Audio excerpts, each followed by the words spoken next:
안녕하세요. 정보가 세상을 바꾼다 인포뱅크입니다. 이번에 전해드릴 내용은 중국에서 공부하기 싫어. 중국 내 미국 유학생 97% 감소. 중국, 미국 유학은 오히려 늘어에 대해서 한번 알아보도록 하겠습니다. 여러분의 구독, 좋아요, 그리고 필요하시면 알람 설정까지 부탁드리겠습니다. 지금 미중 갈등을 통해서 지금 현재 미국의 그 중국 유학생이 점점 줄고 있다. 4년 만에 97%가 감소했다라는 그런 말이 나오고 있습니다. 이와 더불어 중국의 미국 유학생은 오히려 늘고 있는 현 상황을 보면서 어떤 것을 우리가 봐야 되는 건지, 그리고 왜 미국 유학생들이 지금 중국으로 가는 숫자가 줄고 있는지 한번 같이 알아보도록 하겠습니다. 시 주석은 에이펙 정상회담에서 향후 5년 내에 미국인 유학생 5만 명의 유치를 공언을 했습니다. 실제 상황은 완전히 반대로 가고 있죠. 심해지는 미국 갈등, 방첩법의 영향으로 중국향 미국 유학생의 숫자가 갈수록 떨어지고 있기 때문이죠. 무려 4년 만에 97%가 감소한 것입니다. 거의 남지 않았다, 초토화가 되었다라고 볼 수가 있는 것이죠. 이렇듯 중국 내 미국 유학생은 줄고 있지만, 그러나 여전히 미국 내 중국 유학생들은 올해도 그리고 내년도 늘 것으로 보이고 있습니다. 이것이 지금 보여주는 의미를 한번 보면 미국으로 가는 것이 오히려 그들에게 이득이다라고 생각을 할 수 있다라는 거죠. 자, 그래서 이번에 알아볼 내용은 중국에서 공부하기 싫어. 중국 내 미국 유학생 97% 감소. 중국 미국 유학은 오히려 늘어입니다. 지금 나오는 뉴스가 중국 내 미국 유학생이 대폭 감소했다라는 내용이 나오고 있습니다. 뉴욕타임즈는 지난 28일 2023년 11월 현재 중국 내 미국인 유학생은 고작 350명 뿐이다 라는 기사를 냈습니다. 코로나 직전인 2019년 중국 내 미국인 유학생이 11,000명인 것과 비교하면 무려 97%나 감소한 것입니다. 코로나19이기 때문에 19년 후반기에 코로나가 발생했는데 이 이후 동안 어떤 일이 많이 발생했다라는 그런 의미가 되는 것이죠. 자, 지금 보시면 중국이 원래는 미국 유학생의 선호 유학지였던 것부터 알아보도록 하겠습니다.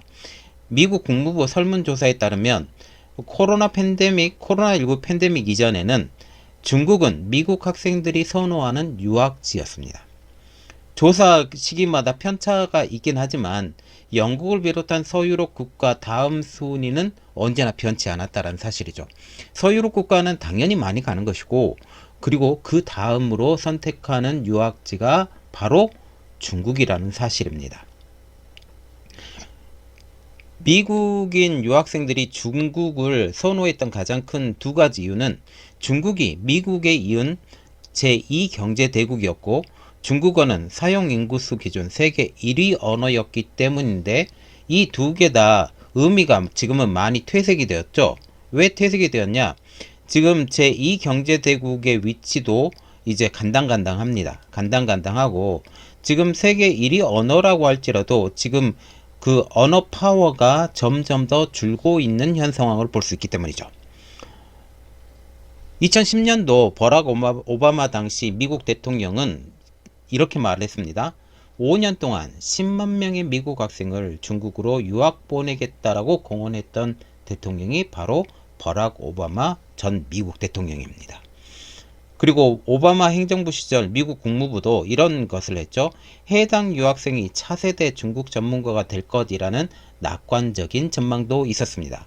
중국을 갔다 와야 중국 전문가가 될 가능성이 더 높은데, 이제 중국을 알아야 되거든요. 알아야 돼서 중국 전문가가 될 가능성이 더 높은데, 이렇게 되면 중국 공산당의 그 말에 쇠뇌가 당할 수 있다라는 그러한 의미도 포함이 된 것이죠.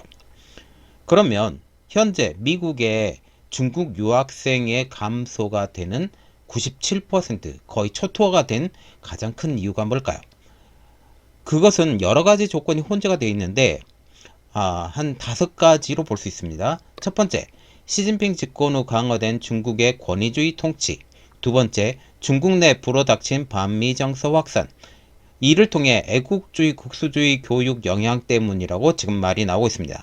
세 번째, 트럼프 행정부 시절에부터 강해진 미중 경쟁의 격화, 특히 경제, 무역 부분을 중심으로 격화가 되었고, 현재는 반도체, 첨단 산업, 이것을 통해서 중국의 산업을 초토화시키려는, 그리고 탈중이 되고 있는 현 상황을 보면서 중국은 경제적으로 성장할 수 있을까에 대해서 지금 의문이 가고 있다라는 사실이죠.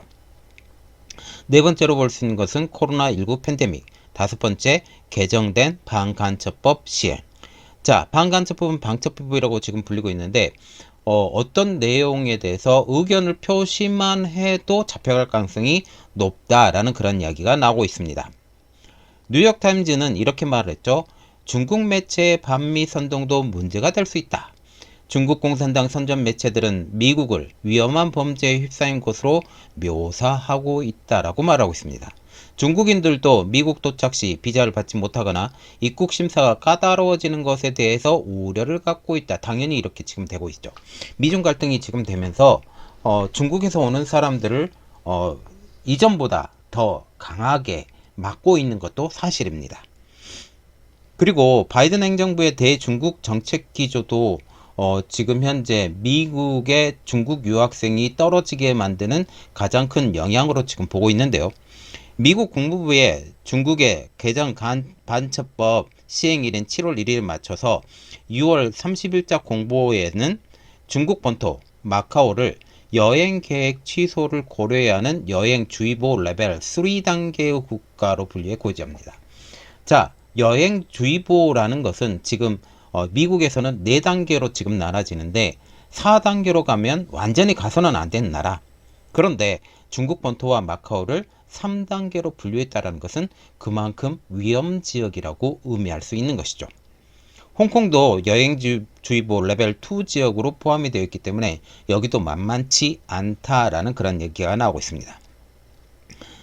중국, 홍콩, 마카오 세 곳 모두 미국인과 외국인에 대한 출국 금지 및 부당한 구금의 위험성이 존재한다라는 내용도 추가했습니다. 자, 이 가장 큰 배경은 뭘까요? 미국인과 외국인에 대해서 출국 금지와 부당한 구금의 위험성이 존재한다. 그것은 바로 방첩법 때문이라고 볼 수가 있게 되는 거죠. 방첩법. 이 방첩법이 어떤 말 한마디 잘못하고 앱 하나 잘못 쓰고 이렇게만 해도 VPN 써도 이러한 것들 해도 잡혀갈 수 있는 현 상황이 볼 수 있다라는 거죠. 미국 국무부는 중국에 거주하거나 여행하는 미국 시민은 미국 영사 서비스를 받을 수 없거나 자신에게 부여된 범죄 혐의에 대한 정보 없이 구금을 당할 수 있다라는 사실을 현재 고지하고 있습니다. 우리가 지켜줄 수 없다. 미국 대사관이 지켜줄 수 없고 언제 구금돼도 이상치 않다라고 지금 얘기를 하고 있다라는 거죠. 이거는 미국인들만 적용되는 것이 아니라 한국인들도 마찬가지로 적용이 되기 때문에 여러분들 만약 중국 본토나 마카오, 홍콩 갈 때 되게 조심하시기 바랍니다. 이는 중국의 반간첩법 확대 적용을 우려한 경고이기도 하죠. 또한 민간 교류도 끊기고 있습니다. 노스캐롤라이나대는 미 국무부의 여행 자제 권고 이후 중국의 유학 프로그램을 폐지를 했습니다. 바이든 행정부도 트럼프 행정부 때 중단했던 중국 홍콩 관련 풀브라이트 학술 교류 프로그램을 복원하지 않고 있고 사관생도 교류 프로그램도 중단 상태입니다. 미국의 육해 공군은 2019년부터 베이징대 칭화대 박사과정에 입학을 지원하는 슈워츠먼 프로그램의 사관생도를 파견하지 않고 있습니다. 자, 우리가 육해공군의 박사과정을 입학하는 프로그램, 굉장히 엘리트라고 볼 수 있는 사람들한테 여기를 추천하지도 보내지도 않는다라고 볼 수 있다라는 거죠. 이렇듯 민간관계가 끊긴 배경은 어떻게 될까요? 그것은 바로 공자학원 문제와 연관이 되었다라는 이야기가 나오고 있는데, 공자학원은 중국의 선전선동 기관이자 스파이 기관으로 지목되어 퇴출이 본격화가 된 지금 현 상황입니다. 미국 행정부는 자국 내 중국어 학습 파트너를 기존 중국에서 대만으로 바꿀 정도로 지금 중국과의 관계가 나빠지고 대만과의 관계가 가까워짐을 알 수가 있습니다. 그 연장선상에서 하버드대를 포함해 국방부 자금을 지원받는 기관들은 중국어 학습 프로그램 파트너를 중국에서 대만으로 현재 바꿨습니다.